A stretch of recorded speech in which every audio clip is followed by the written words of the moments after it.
નમસ્તે મિત્રો, આપ સૌ સાહિત્ય પ્રેમી વાચન પ્રેમી મિત્રોનું ઓડિયો ગુજબુક્સમાં સ્વાગત છે. અત્યારે આપણે વાંચી રહ્યા છીએ વર્ષના પ્રત્યેક દિવસ માટે એક એમ 365 સુંદર સંદેશાઓ સાથેનું આ અદ્ભુત પુસ્તક ઉઘડતા દ્વાર અંતરના. માર્ચ 4.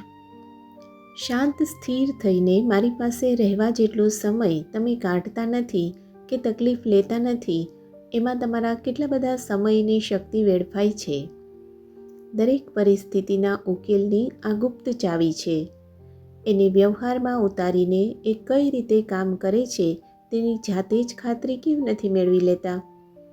કોઈ બાબતનો પ્રયોગ કરી તમે તેની કસોટી ન કરો ત્યાં સુધી એ ફક્ત સિદ્ધાંત જ રહે છે. આ જીવન ઘણું વાસ્તવિક છે, ઘણું જ વ્યવહારુ, ઘણું જ કર્મયુક્ત છે. એમાં કશું સૈદ્ધાંતિક નથી, પણ એમ છે એવું પુરવાર કરવા માટે કશું કરવાનું તમારા ઉપર છે. દિવસનું અજવાળું તો છે જ, પણ તમે પડદા હટાવો નહીં ત્યાં સુધી તમે અંધારામાં જ રહેવાના. નળમાં પાણી છે, પણ તમે ચકલી ફેરવીને પાણી વહેતું ન કરો ત્યાં સુધી એ નળમાં સ્થિર જ રહે છે. તમારી થાળીમાં ભોજન પીરસાયેલું હોય, પણ તમે એ મોંમાં મૂકો નહીં અને જમો નહીં ત્યાં સુધી તમને એનાથી કંઈ ફાયદો થતો નથી. એટલે કામે લાગી જાઓ, અને હમણાંથી જ.